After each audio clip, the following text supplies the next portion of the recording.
What's up, guys? Welcome back to my channel. If this is your first time here, thank you so much for clicking on my video.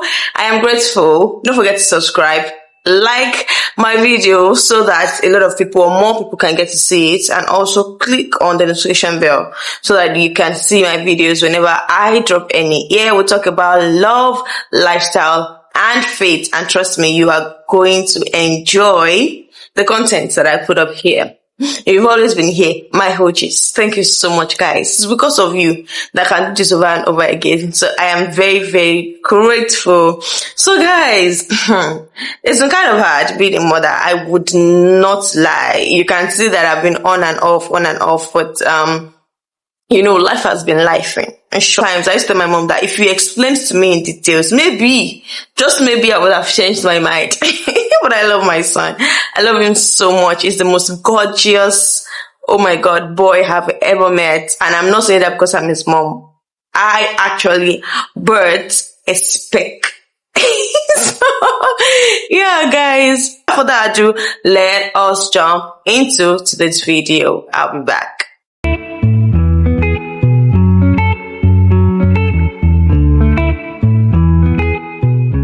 Welcome back, guys. So let us get into what we have for today. This is going to be real advice for new mothers like me. I'm going to be telling you everything about things that I wish I knew before I had my baby, and you will be knowing now, and it would be able to help you.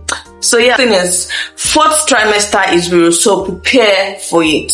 What do I mean? During my third trimester, especially towards the end of my pregnancy, I just wanted to be done.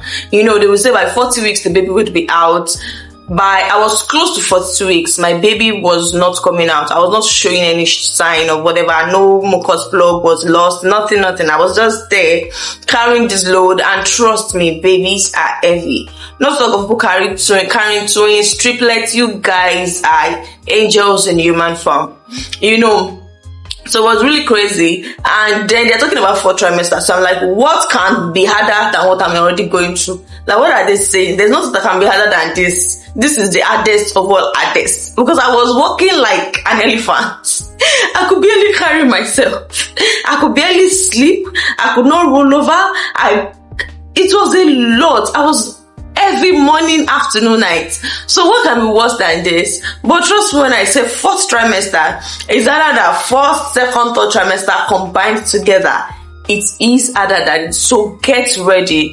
A lot is going to be happening now, not just physical. Mostly during your pregnancy, most of the things that happen to you are physical. You carrying your baby, you are sick, morning sickness, and all of that are physical. Now, when you give birth, you have physical and then combined with emotional issues. Your hormones are all over the place. The hormones, I'm not a medical professional in any way, but the hormones that have helped in growing the baby and all of that are now wondering what do we do? And they're all over the place. Sometimes you can literally feel like you are losing your mind. And if you don't have the right support, you can actually lose your mind. It's that bad. People talk about postpartum depression. It is real, guys. Postpartum anxiety is real. I started having panic attacks at some point. It is that real. So prepare for it. Don't say that don't be like me. I'll be like, nothing can be worse than what I'm going through now. Because yes, fourth trimester is real. You are not going to like your body. For me, I was so dark. I was just I'm just coming back. You get? I was so dark to the extent I had to buy bleaching cream, and it didn't work. It did not work. I hate my tummy. I wanted my flat tummy back. I just look in the mirror and I don't recognize me. And then my hair was falling off. I pride in the fact that I have front hair, like I have a lot of it. And then it started falling off. Like it's a whole lot. It's a whole lot on your physical, the physical part, the emotional part. You might not be able to pray as much as you were a spiritual person. You not be able to pray as much as you do before. You now have to, be more time conscious, be a time manager, professional, and everything. It's a lot. So let me tell you, you have to get ready for it. Get ready for it. Watch as much video as you can on fourth trimester and please and please get ready for it. The truth is, you can't still know the severity of it until you experience it. But it's better if you get ready for it than, it catching you unaware like it did for me. I don't want you to go through the same thing. So get ready for it. So number 2 is babies cry sometimes. They force, not just cry, they force sometimes, and that is alright. It is not your fault. You are doing great. You see these babies, there are times that I give my baby, formula, I feed him, I try to put him to sleep, I change his diaper, I do whatever I know, I do to make him happy, and this boy still force, he still cries, he still throws tantrums, and there are times that something might be wrong, and you will not know what it is. You can only try your best. And this kind of thing can make you feel like closing your mind. I remember there was a day I wanted to take my baby to the hospital for vaccination, and then that day I've been going through some panic attacks, and I think of the worst scenario of things. Crazy things just pops up in my head. Sorry, crazy things pops up in my head. So I'm very careful of what I wear and how I wear it. So I don't wear just sandals, slippers, anything. I'm always on sneakers whenever I'm going out with my baby, because that's the safest thing that I know. I would have a good grip on the ground, and also I have clothes that I could wear. Apart from the fact that a lot of my clothes don't size me anymore, and I feel bad about that. Even my favorite clothes, new ones that I just bought before I found out I was pregnant, I can't wear them anymore. So the kind of clothes I could wear when I'm going out became so restricted.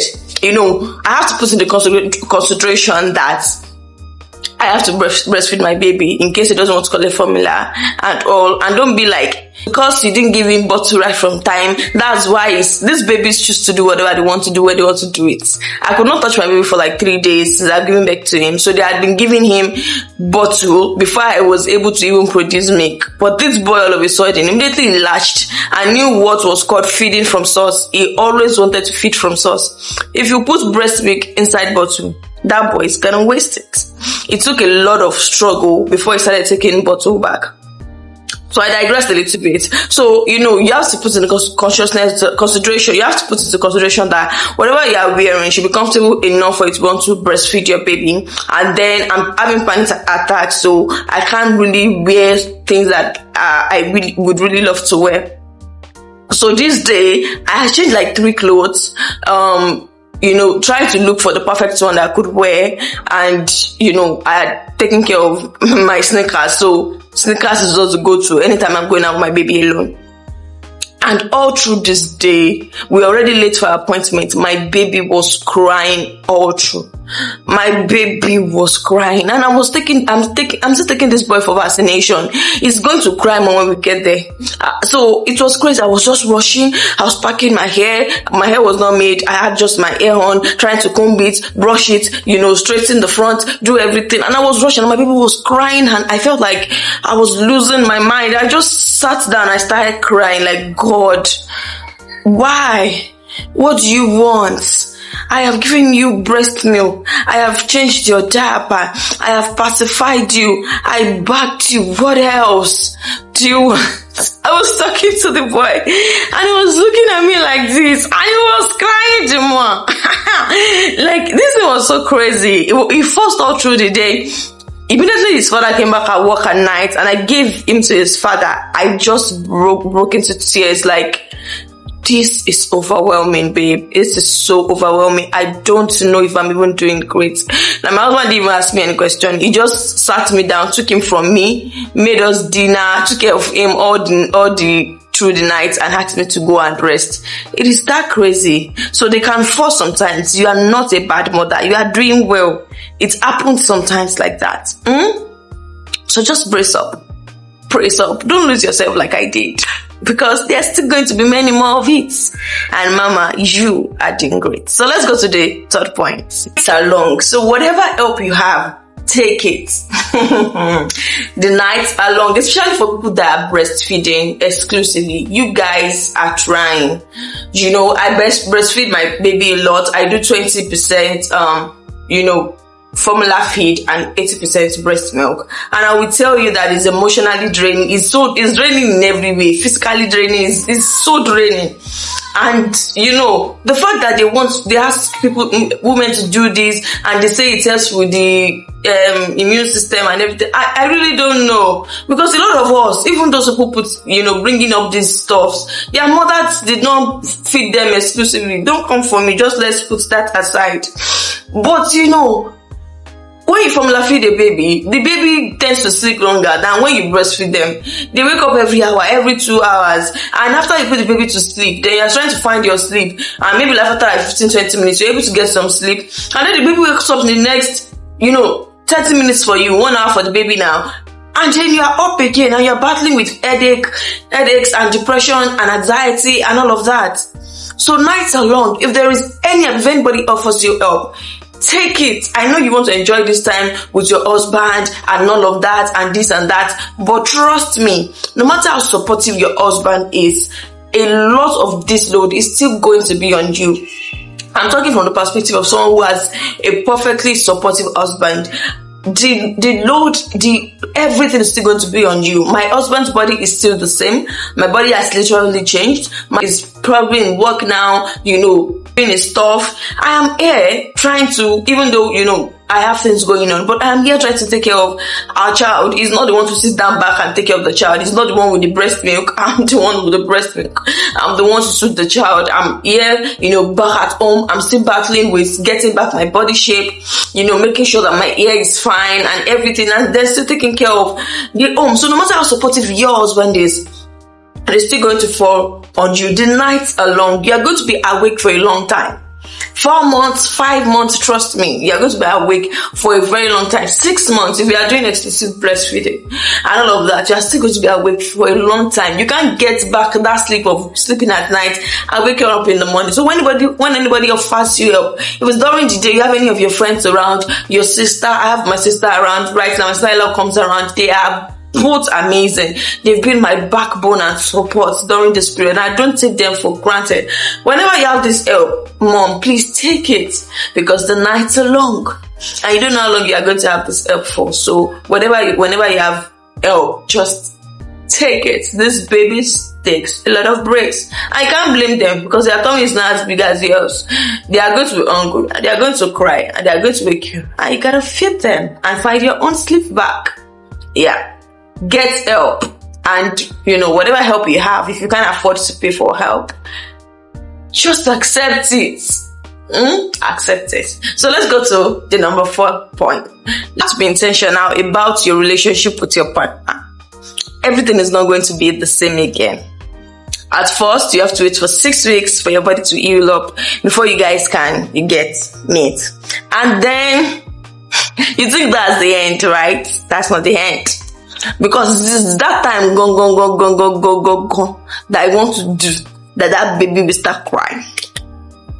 It's that time. And then maybe your partner has gone to work in the morning and come back in the evening, and you people used to be this spontaneous person before, and then now you feel like you have to plan it. You feel like, why are we planning it? Why are we planning to, you have to be very intentional now. You have to be very intentional. We are going to take our time to talk. My husband and I will do, how did this week go? Did I love you well? Things like that, every weekend. And since we gave birth, we had it twice. But we are intentional. Whenever he sleeps early, we stay together, we talk. Whenever he's back from work, we all stay in the living room, watch a movie or two together. Now you have someone else. You have one human that you have to keep alive. And trust me, they are demanding. Everything about them is on you. They depend on you to eat, to sleep, to do everything. So if you're not intentional about your relationship, it might never be the same again. See, that is just the truth. After I gave birth, I got to a point that, when they say that marriage is not 50-50, there are times that the husband will bring 20, the wife will bring 80, sometimes the wife will bring 10. When I gave birth, emotionally, I was giving 0.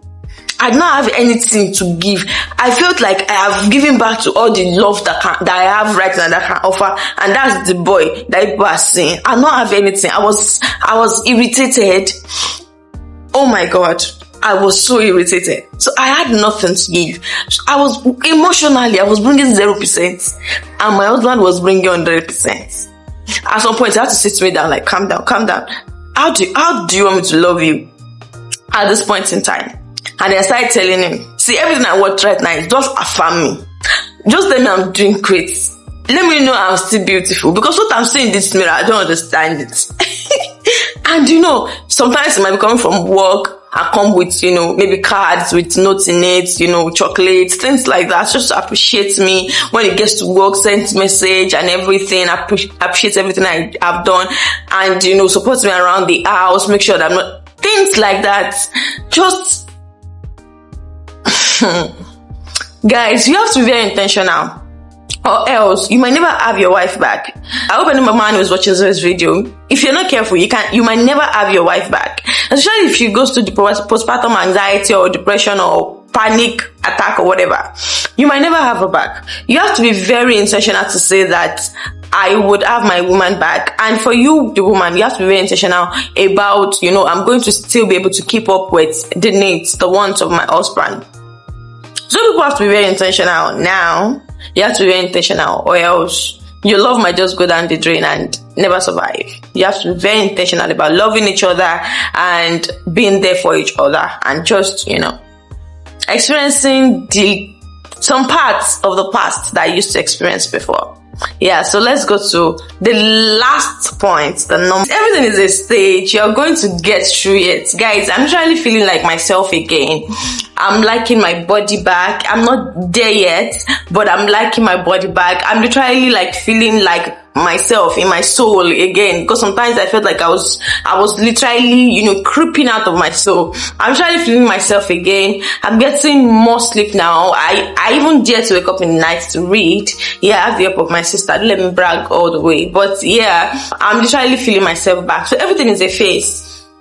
You're going to go through some phase, and then you're going to go into another one, and then you're going to overcome it, and then you're going to go into another one, and then you're going to overcome it. But everything is just a phase. So hold on, just hold on and hold in there, dear mama. You're doing a great job. And for everyone who is currently pregnant, you're about to give birth, I am saying congratulations on the,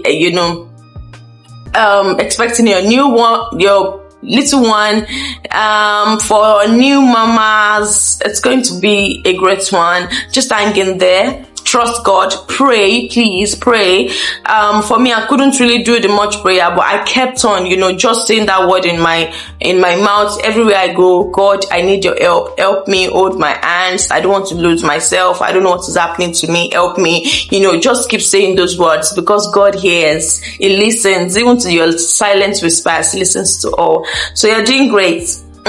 You are doing really great. Until we meet next week, guys, always remember that I love you, and always talk to Jesus. Yes, because He hears you and loves you too. So we meet next week. Bye.